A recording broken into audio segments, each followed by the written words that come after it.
कल हम लोगों ने पढ़ा था कि बौद्धकालीन शिक्षा के अनुसार शिक्षा के उद्देश्य क्या होते हैं। तो हम लोगों ने कितने उद्देश्य पढ़े थे? 3 उद्देश्य, वही रख दो अभी। तो 3 उद्देश्यों में एक उद्देश्य हम लोगों ने समझा था कि धार्मिकता का विकास। धार्मिकता का विकास क्या होता है समझ में आ गया था कि नहीं सबको? किसको समझ में नहीं आया? हमने आपको बताया था कि जो बौद्ध धर्म है उसमें मुख्य उद्देश्य क्या माना गया? निर्वाण की प्राप्ति। उसमें बताया गया कि ये संसार जो है दुखमय है, लेकिन दुखमय है कि सुखमय है ये हमको कैसे पता चलेगा? इसका साधन क्या था? कि ज्ञान प्राप्ति। हमने आपको बताया था कि निर्वाण की प्राप्ति के लिए धर्म सम्मत जीवन अनिवार्य है, कि जिन बातों को बौद्ध धर्म में महात्मा बुद्ध की शिक्षाओं में बताया गया उनके द्वारा बताई गई नियमावली का अनुसरण करके ही जो है निर्वाण की प्राप्ति संभव थी। तो धार्मिकता का विकास से आशय इस बात से था कि जो है जो बौद्ध धर्म में जो चीजें बताई गई हैं उनको हम जाने और उनको अपने जीवन में उतारें, क्योंकि उनको अपने जीवन में उतारेंगे तभी जो है वो निर्वाण प्राप्ति संभव है। तो इसलिए धार्मिकता का विकास शिक्षा में एक उद्देश्य रखा गया था। इसके अलावा जो अन्य उद्देश्य थे, कुछ उद्देश्य और समझ लेते हैं। जैसे एक उद्देश्य था संस्कृति का विकास। संस्कृति का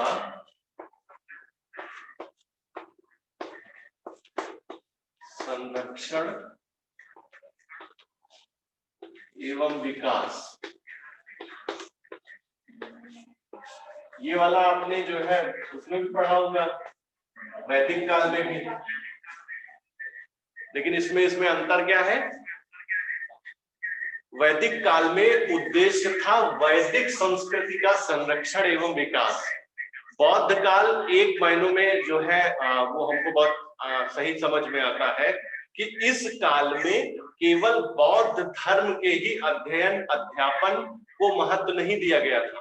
अभी हम आगे जो पढ़ेंगे कि जो बौद्ध शिक्षा बौद्ध मठों एवं विहारों में दी जाती थी, तो उन मठों एवं विहारों में ऐसा नहीं केवल बौद्ध धर्म की पढ़ाई होती थी, वहां पर वैदिक जो संहिताएं हैं उनका भी अध्ययन किया जाता था, उपनिषदों का भी अध्ययन किया जाता था और अन्य जो वैदिक साहित्य है उसका भी अध्ययन किया जाता था।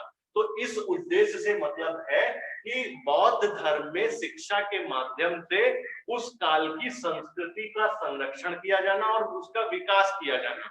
संस्कृति मतलब संस्कृति के अंतर्गत आप लोगों ने समाजशास्त्र में पढ़ा होगा, जो उसका मूल भाव है वो हमारी आदतें, रहन सहन, खान पान, परंपराएं, प्रथाएं, मान्यताएं, धार्मिक परंपराएं, सब कुछ संस्कृति में आ जाता है।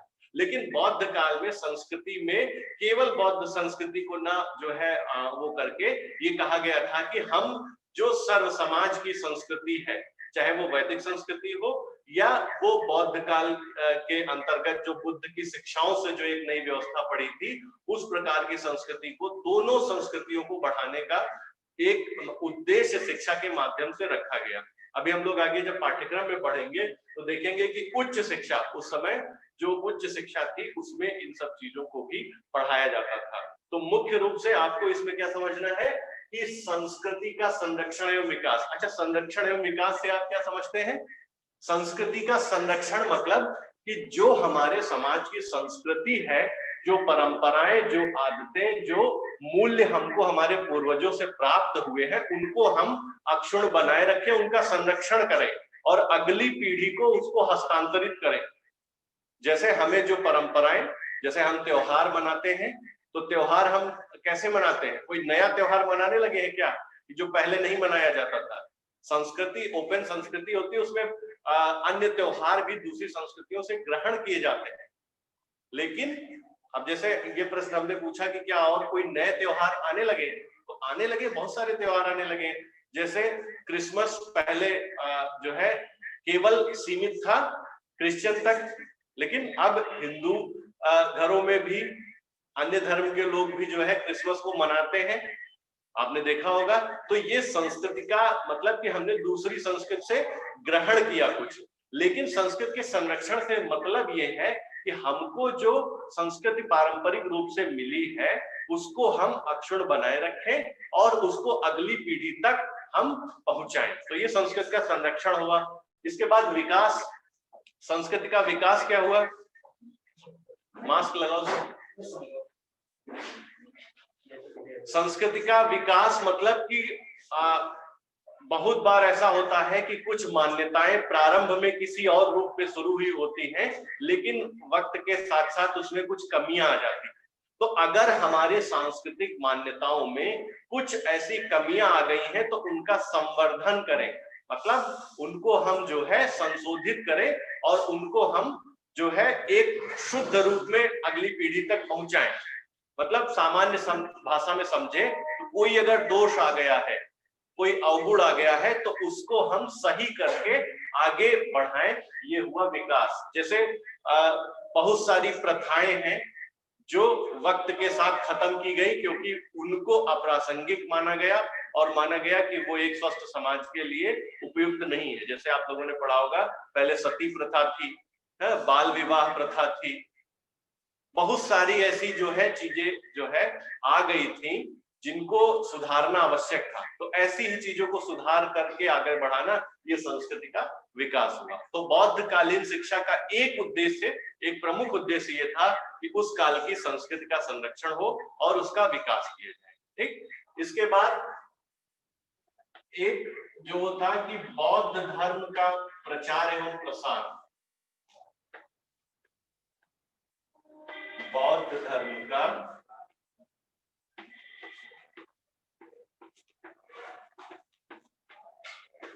प्रचार एवं प्रसार।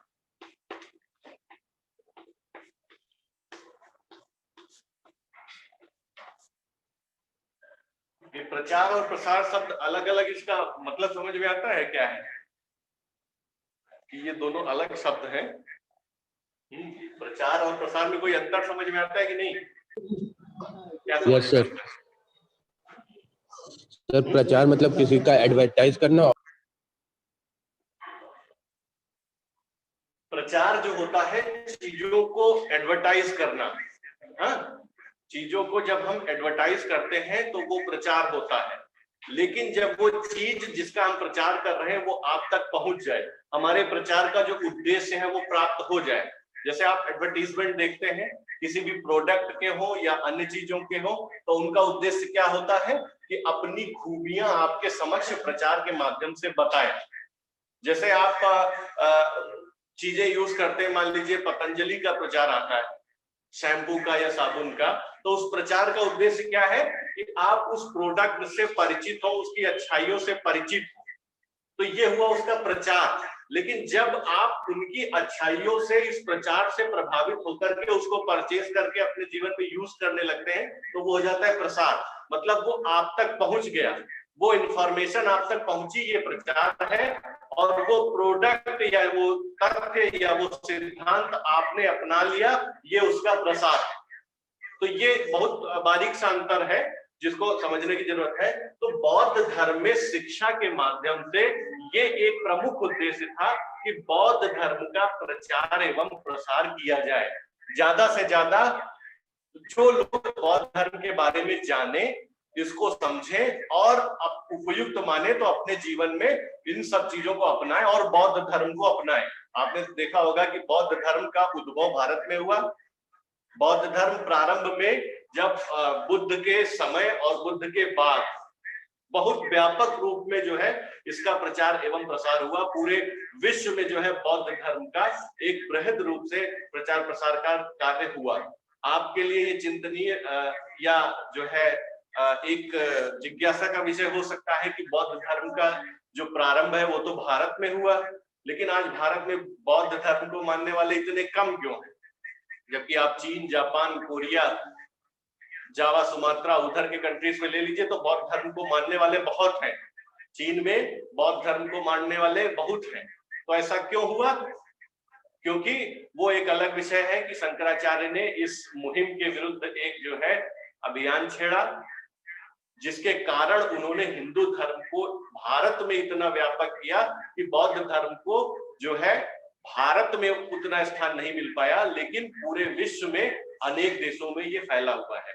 तो बौद्ध धर्म का जो हम अभी पढ़ेंगे कि बौद्ध धर्म की जो शिक्षा दी जाती थी वो दी जाती थी मठों एवं विहारों में। तो मठों एवं विहारों में पहले शिक्षा देने का, जनसाधारण की शिक्षा देने का कार्य नहीं होता था। पहले केवल यहाँ बौद्ध धर्म संबंधी जो है अध्ययन अध्यापन का कार्य होता था। केवल धार्मिक क्रियाकलाप भी जो है शुरुआत में होते थे, लेकिन बाद में जनसाधारण की शिक्षा का जब प्रावधान हुआ तो ये बौद्ध मठ एवं विहार ही शिक्षा के केंद्र बने। जैसे आपने वैदिक काल में पढ़ा, शिक्षा कहाँ दी जाती थी? गुरुकुल में दी जाती थी। बौद्ध काल में शिक्षा कहाँ दी जाती थी? बौद्ध काल में शिक्षा दी जाती थी मठों एवं विहारों में। ठीक, तो ये ऑब्जेक्टिव क्वेश्चन अगर जो है आपके पूछे जाते हैं तो उसमें आपको ये अंतर याद रखना है कि गुरुकुलों में शिक्षा वैदिक काल में दी जाती थी, मठों एवं विहारों में शिक्षा बौद्ध काल में दी जाती थी। जो आपके ये मुस्लिम काल में शिक्षा जो है मठ एवं मदरसों में दी जाती थी। इसे पूछा जाता है कि प्राथमिक शिक्षा कहाँ दी जाती थी, तो प्राथमिक शिक्षा मकतब में दी जाती थी, उच्च शिक्षा मदरसों में दी जाती थी। तो ये तीनों काल जो है समांतर रूप से, इनके बारे में आपको ये याद रखना है कि किस काल में कौन सी शिक्षण संस्थाएं थी। जैसे आज विद्यालय है, प्राथमिक विद्यालय, माध्यमिक विद्यालय, विश्वविद्यालय, महाविद्यालय। तो उस समय ये जो प्राथमिक शिक्षा और उच्च शिक्षा ये सब किस काल में कहाँ दी जाती थी, ये आपको याद रखना है। तो कुल मिलाकर के इस उद्देश्य को समझने का मतलब यह है कि बौद्ध धर्म का प्रसार एवं प्रचार जो है वो किया जाता था शिक्षा के माध्यम से। शिक्षा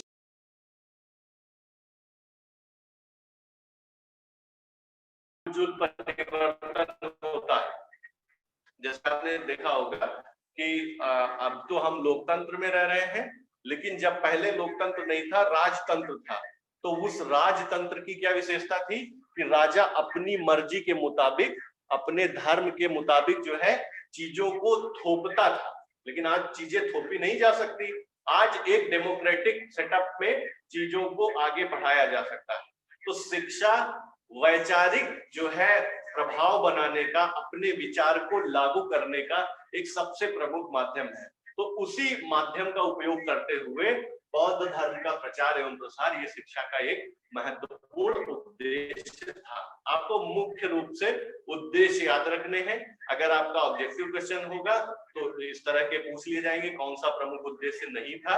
अगर डिस्क्रिप्टिव होगा तो इसके अंदर क्या लिखना है वो आपको मालूम होना चाहिए। इसके बाद एक अंतिम चीज, व्यावसायिक कुशलताओं का उन्नयन। व्यावसायिक कुशलताओं का उन्नयन।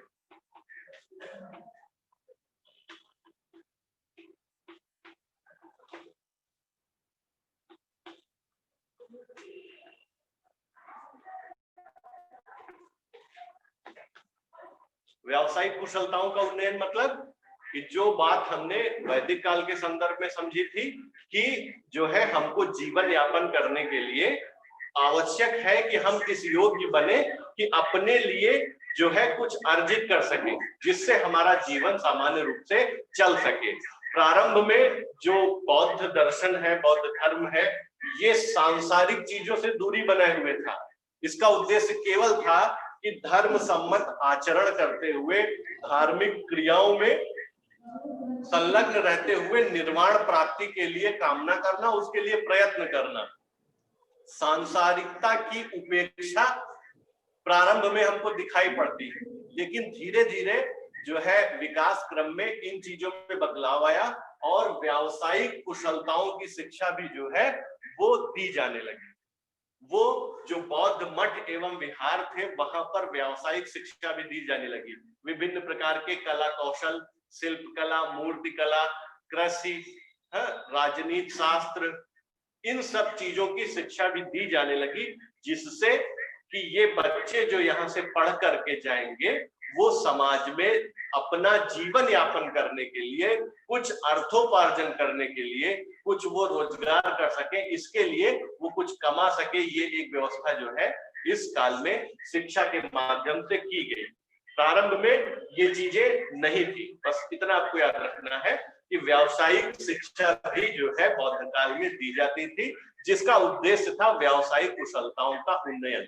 मतलब आपके अंदर कोई प्रोफेशनल स्किल आपको शिक्षा के माध्यम से प्रदान की जाए, जिससे आप आर्थिक क्रियाओं में अपना जो योगदान है वो दे सके, अपना भरण पोषण कर सके और अपने परिवार का भरण पोषण कर सके। ठीक, तो ये हो गए कुछ उद्देश्य। अब इसके बाद जो अगली चीज आती है वो शिक्षा के स्तर।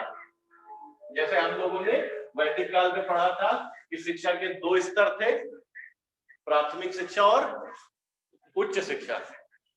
प्राथमिक शिक्षा कहाँ दी जाती थी वैदिक काल में?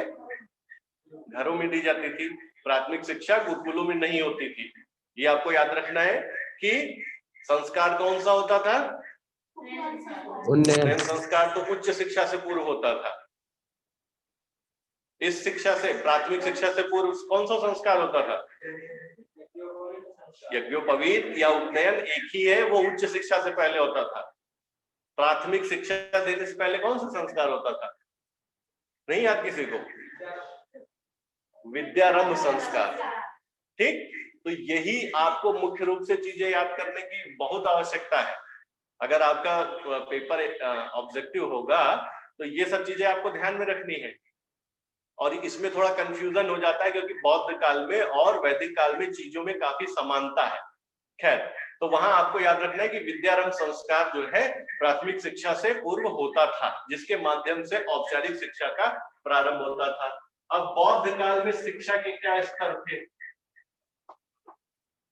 शिक्षा के स्तर,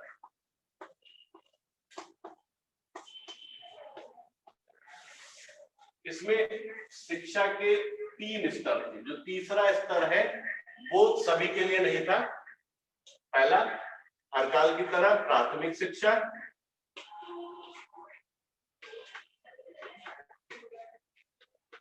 इसके बाद उच्च शिक्षा,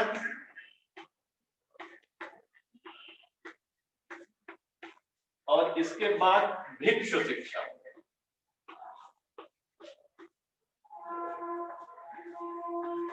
भिक्षु शिक्षा, भिक्षुक का नाम आप लोगों ने सुना होगा बौद्ध धर्म के संदर्भ में कि बौद्ध भिक्षुक। तो वो जो भिक्षुक शब्द है वो, ये जो भिक्षु शिक्षा दी जाती थी ये उन्हें ही दी जाती थी जो आजीवन बौद्ध धर्म का जो है उसको फॉलो करते हुए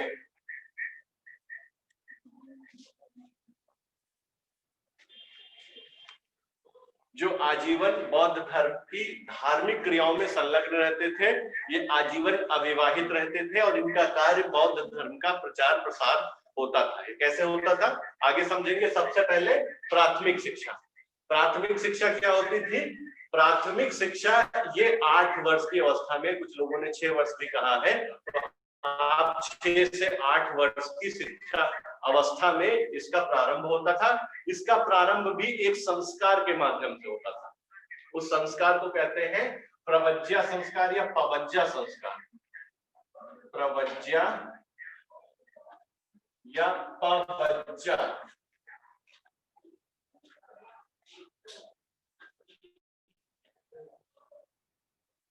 प्रवज्या संस्कार या पवज्या संस्कार, ये दोनों शब्द में से कोई भी शब्द आपको मिल सकता है। और जो लोग अंग्रेजी माध्यम के हैं उनके मन में जिज्ञासा होगी कि इसको इंग्लिश में क्या कहेंगे, तो इसको इंग्लिश में भी यही कहेंगे। हाँ, आप इंग्लिश में भी लिखेंगे तो पवज्या या प्रवज्या यूज करेंगे। अब ये संस्कार होता क्या था? ये संस्कार जो प्रवज्या संस्कार है ये प्राथमिक शिक्षा से पूर्व होता था। पहले अगर हम इसकी शुरुआत समझे तो बौद्ध धर्म की, जो बौद्ध धर्म में एक प्रवेश का संस्कार था, ये संस्कार अगर हम शिक्षा के संदर्भ में समझे तो प्राथमिक शिक्षा से पूर्व संपन्न होता था। इस संस्कार में जो बालक होता था या विद्यार्थी होता था उसको जो है, जैसे आपने एक अंतर यहाँ पर जरूर ध्यान रखिएगा कि प्राथमिक शिक्षा वैदिक काल में घर पर होती थी, लेकिन बौद्ध काल में वो प्राथमिक शिक्षा घर पर नहीं होती थी, वो बौद्ध मठों या विहारों में होती थी। जैसे बौद्ध मठ या विहार मतलब वो एक स्थान से आशय है कि ये नगरों में किसी खुले स्थान पर व्यापक क्षेत्र में फैले होते थे। बाद में अगर हम विहारों के संदर्भ में समझे तो जो विश्वविद्यालय प्रणाली है इसके प्रादुर्भाव जो है वहीं से हमको दिखलाई पड़ते हैं। तो प्रवज्य संस्कार होता क्या था कि इस संस्कार में बालक का सिर मुंडवा करके उसको पुराने वस्त्र उसके जो है उतार करके उसको पीले वस्त्र पहनाए जाते थे। उसके बाद वो जमीन पर बैठता था। सामने जो बौद्ध भिक्षुक होते थे, जो बौद्ध धर्म की दीक्षा यानी प्रवज्या संस्कार के लिए आए हुए होते थे, उनके घुटनों में वो जो है अपना मस्तक रख के उनको प्रणाम करता था। और इसके बाद वो जो आप लोगों ने सुना होगा कि 3 वाक्य उच्चारित किए जाते हैं, बुद्धम शरणम गच्छामि, धम्मम शरणम गच्छामि, संघम शरणम गच्छामि। उस समय जो बौद्ध धर्म की शिक्षा व्यवस्था थी वो संघों के अधीन थी। संघ का मतलब कि उस समय के जो बौद्ध संघ तो उन बौद्ध संघों की शरण में जाने के लिए, बुद्ध की शरण में जाने के लिए, धम्म की शरण में जाने के लिए ये 3 वाक्यों का उच्चारण करता था। बुद्धम शरणम गच्छामि, धम्मम शरणम गच्छामि, संघम शरणम गच्छामि। तो ये उच्चारण करने के बाद वो जो है जो भिक्षुक होते थे वो उसको कुछ प्रमुख बातें बताते थे, कुछ नियम बताते थे जब जो उसको जो है ये प्रवज्या संस्कार होने के बाद फॉलो करने। जैसे आप लोगों ने पढ़ा था कि उपनयन संस्कार के बाद विद्यार्थी ब्रह्मचारी कहलाता है। गुरुकुल में उसके लिए कुछ नियम बने होते थे जिनका पालन करना उसके लिए अनिवार्य होता था। उसी तरह प्रवज्या संस्कार के समय जब वो ये 3 वाक्यों का उच्चारण करता था तो उसके बाद वो जो भिक्षुक होते थे वो उसको कुछ नियम बताते थे, जैसे सदैव सत्य बोलना, अहिंसा का मार्ग अपनाना, चोरी न करना, झूठ न बोलना, पराई वस्तु न ग्रहण करना। दान में आपने पढ़ा था कि वैदिक काल में भी जो है जो ब्रह्मचारी होते थे, जो विद्यार्थी होते थे, वो भिक्षा मांगने के लिए नगरों में जाते थे। तो वो इस काल में भी जो है परंपरा कहीं न कहीं विद्यमान थी। तो उसमें एक नियम ये भी था कि कीमती चीजों का दान ग्रहण न करना। मतलब कि कीमती चीजों का दान ग्रहण न करने से क्या मतलब है? अब इससे क्या आप समझते हैं? कीमती चीजें दान में ग्रहण ना कर, जैसे वो भिक्षा के लिए नगरों में गए तो वहां पर उनको कोई जो है सोने की वस्तु या बहुत कीमती वस्तु जो विलासिता की वस्तु है प्रदान कर रहा है, वैसा नहीं है कि वो उसको ग्रहण कर लेंगे। वो केवल अपनी आवश्यकताओं की पूर्ति के लिए जो प्राथमिक आवश्यकताएं हैं भोजन संबंधी, उन्हीं का दान ग्रहण करेंगे, उन्हीं को लेंगे। कोई कीमती चीज दान के माध्यम से ग्रहण नहीं करेंगे। तो इस प्रकार के जैसे और भी नियम उनके थे कि झूठ नहीं बोलना है, मादक पदार्थों का प्रयोग नहीं करना है, सुगंधित पदार्थों का प्रयोग नहीं करना है। ऐसी चीजें जो निर्वाण प्राप्ति के मार्ग में बाधक बने, ऐसे सभी कार्य उसके लिए वर्जित होते थे। तो वो नियम गुरु के द्वारा या भिक्षुक के द्वारा बताए जाते थे, जिसके बाद औपचारिक रूप से बौद्ध मठों या विहारों में उसका प्रवेश होता था और तब ये प्रवज्या संस्कार संपन्न माना जाता था। और आधिकारिक रूप से जो विद्यार्थी है वो श्रवण या सामनेर कहलाता था, उसको श्रवण या सामनेर कहा जाता था इस संस्कार के बाद। तो यहाँ पर एक बात और ये ध्यान रखने योग्य है कि वैदिक काल में उसको जब गुरुकुल में जाता था तो ब्रह्मचारी कहा जाता था, इस काल में उसको श्रवण या सामनेर कहा जाता था। ये जो है प्रवज्या संस्कार के बाद।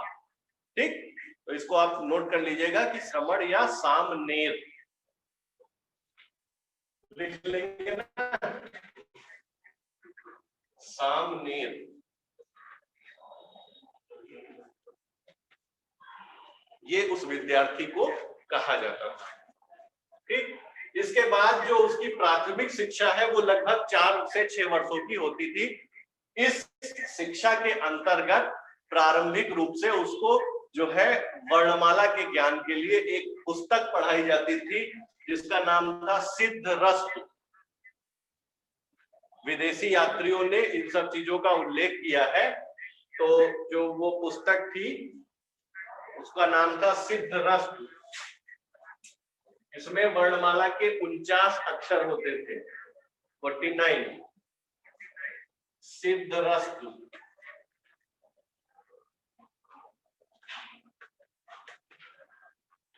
सिद्धरस्तु नामक ये पुस्तक पढ़ाई जाती थी, जिसमें जो है उसको वर्णमाला का ज्ञान कराया जाता था। और एक चीज और आपको याद रखनी है कि जो शिक्षा प्रदान की जाती थी उसका माध्यम क्या था। जैसे वैदिक काल में क्या माध्यम बताया था हमने, किस भाषा में दी जाती थी? संस्कृत का बोलबाला था। और इस काल में जो जन सामान्य की भाषा थी पाली, उस पाली भाषा में जो है शिक्षा प्रदान की जाती थी। पाली और प्राकृत भाषाएं जो है उस समय जन भाषाएं थी। तो इस काल की एक सर्वप्रमुख विशेषता है कि उस काल में जन भाषाओं को जो है शिक्षा में स्थान दिया गया। अगर आज की परिस्थितियों में समझे तो हमको संस्कृत एक क्लिष्ट भाषा लगती है। किसी भी जो है विचार को, सिद्धांत को, धर्म को विस्तारित करने में एक बात का बहुत रोल होता है, वो है भाषा। अगर हम ऐसी भाषा में बोले या अपनी बात कहें जो आप समझते हैं तो वो ज्यादा सुलभ होगा। पढ़ी होगी, रामचरितमानस भी पढ़ी होगी। रामायण और रामचरितमानस में कोई अंतर है? क्या अंतर है? भाषा का अंतर है। तो रामायण किसने किसने पढ़ी है? रामायण पढ़ी है कि रामचरितमानस पढ़ी है? हाँ, तो वो बस यही बात है कि रखी है। और क्यों नहीं पढ़ी है? क्योंकि रामचरितमानस जो है वो जन भाषा में है, अवधि के शब्द है उसमें, उनको हम ग्रहण कर सकते हैं, उनको पढ़ सकते हैं, इसलिए उसका प्रसार ज्यादा है। और रामायण वाल्मीकि कृत जो रामायण है वो संस्कृत भाषा में है, तो वो पूजा घरों की शोभा तो बढ़ा रही है, लेकिन हम उसको ग्रहण नहीं कर पा रहे क्योंकि हम उस भाषा को नहीं समझते हैं।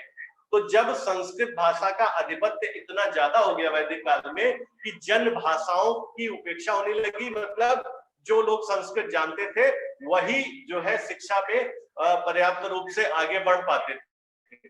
तो ये इस काल की विशेषता थी कि इस समय जो है शिक्षा में जन भाषाओं को स्थान दिया गया, पाली और प्राकृत को जो है पर्याप्त स्थान दिया गया।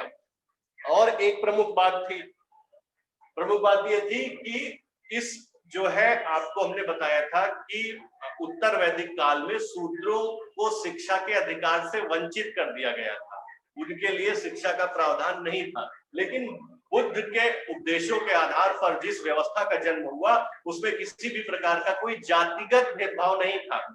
तो प्राथमिक शिक्षा के लिए ये जो प्रज्ञा संस्कार होता था, इसके लिए कोई वर्ण का बंधन नहीं था, कोई जो है जातिगत बंधन नहीं था कि किस जाति का व्यक्ति ही ले सकता है, सभी के लिए ये ओपन था। लेकिन प्रवज्ञा संस्कार या अवज्ञा संस्कार और बौद्ध धर्म की दीक्षा के लिए कुछ नियम भी थे कि कुछ लोग थे जिनको ये नहीं प्रदान किया जाता था। जैसे ऐसे लोग जो किसी असाध्य रोग से ग्रस्त हैं, उनको नहीं प्रवेश दिया जाता था।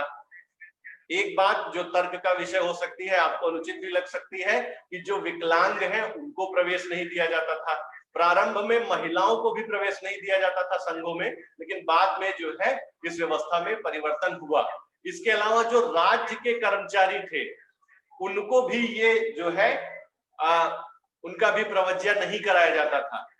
और ऐसे लोग जो राज्य द्वारा सजा प्राप्त हैं या डाकू हैं, उनको भी जो है संघों में प्रवेश की अनुमति नहीं थी। तो उसके ये कुछ नियम थे। इसके अलावा जो शिक्षा थी वो प्रारंभ में पूर्णतया निःशुल्क थी। तो प्राथमिक शिक्षा के संदर्भ में ये बात आपको जाननी चाहिए। इसमें पढ़ाया क्या जाता था, हमने ये पुस्तक बताई सिद्धरस्तु, जिसमें मुख्यतः वर्णमाला के 49 अक्षरों का ज्ञान कराया जाता था और भाषा का प्रारंभिक जो है वो स्वरूप समझाया जाता था।